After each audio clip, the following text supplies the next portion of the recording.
Kia ora, g'day and welcome to the award-winning History of Aotearoa, New Zealand. Episode 74, Aotearoa's First Cheese Factory.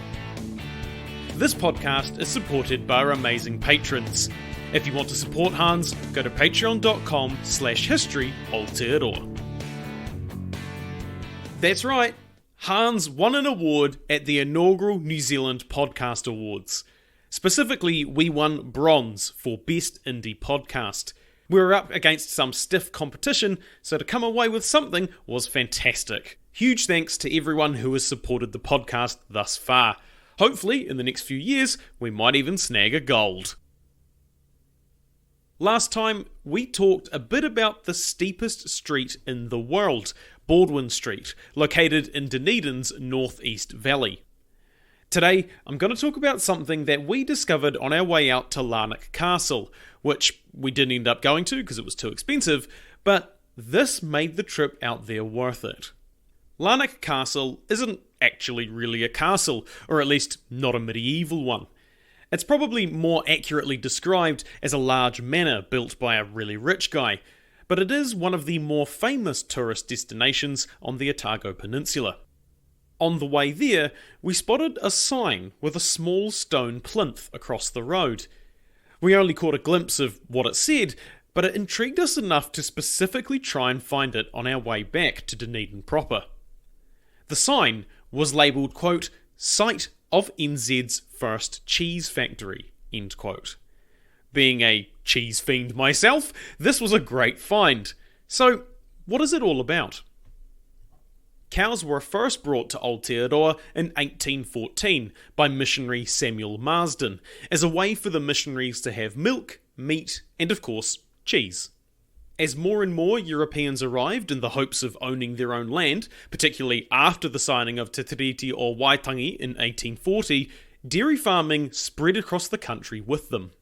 For the newly established colony of New Zealand, this was the beginning of a new era, where the economic backbone would be based around large heifers.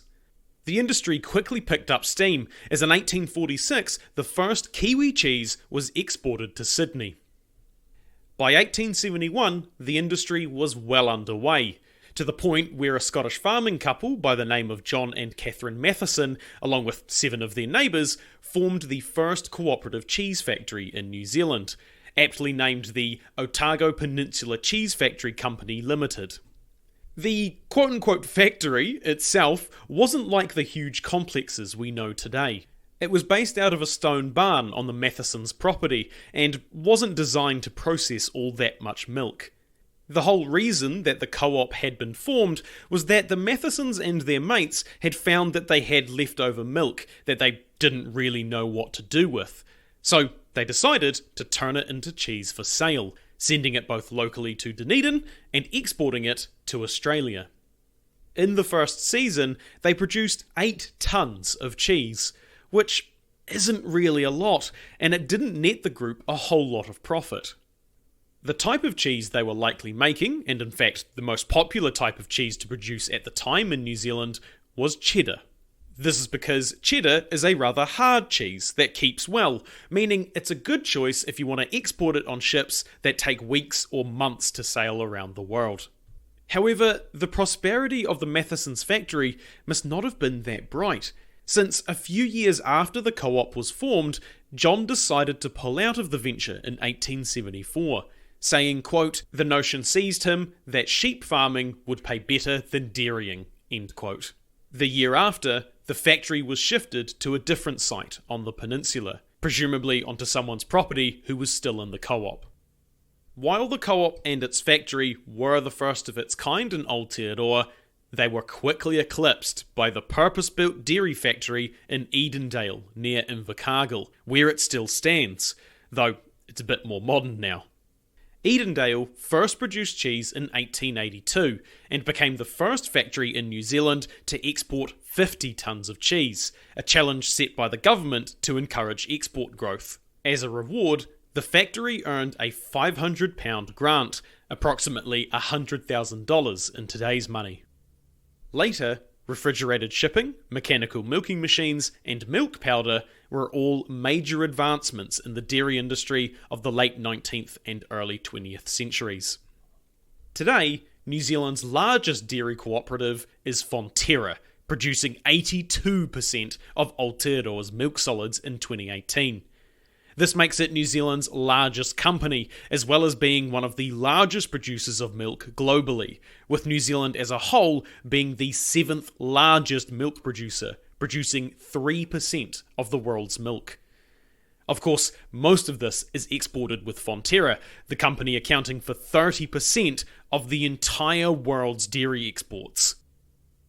Nowadays, the site of New Zealand's first cheese factory is a Category 1 historic site by Heritage New Zealand, and still has the original stone house on it that the Mathesons built in 1866.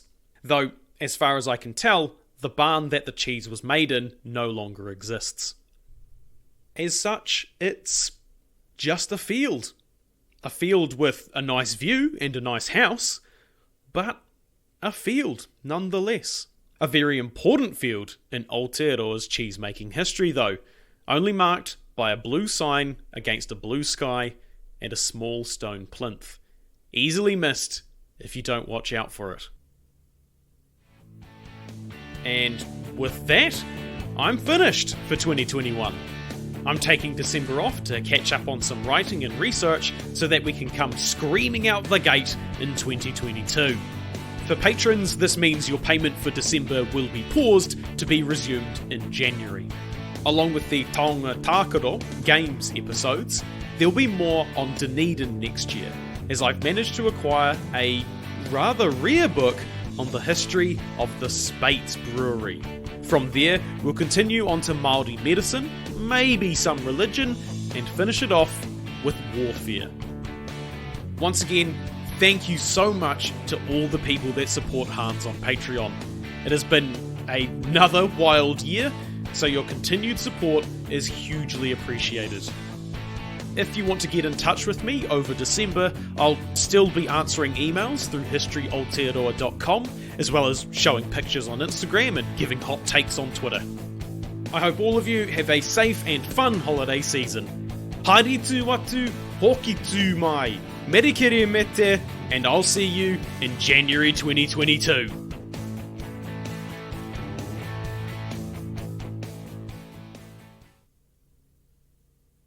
Hello, you've stayed until after the music. That either means you didn't turn it off quick enough, or you're like binging this in about 3 years' time.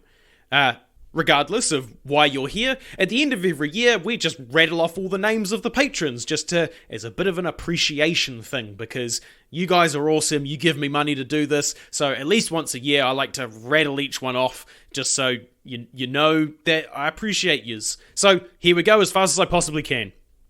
Alfie the Sentient NPC, Andrew, Chanel, Daniel, Morgan, Kathy, Lily, Alan, John, Steph, Aaron, Trot, Adam, Neville, Lance, Doverson, Andrew, Brett, Lance, Victor, Rachel, Zipporah, Megan, Casey and OT from For Your Reference Podcast, Kara from Time Travel Talks, Robert, the Oob, Nicholas, Cheryl, Scott, Megan, Patrick, Eric, Anne, Bynich, Michelle, Karen, and V. You guys are the ones that keep us going, so thank you so much for your continued support, and I hope you guys will keep learning with us for many years to come.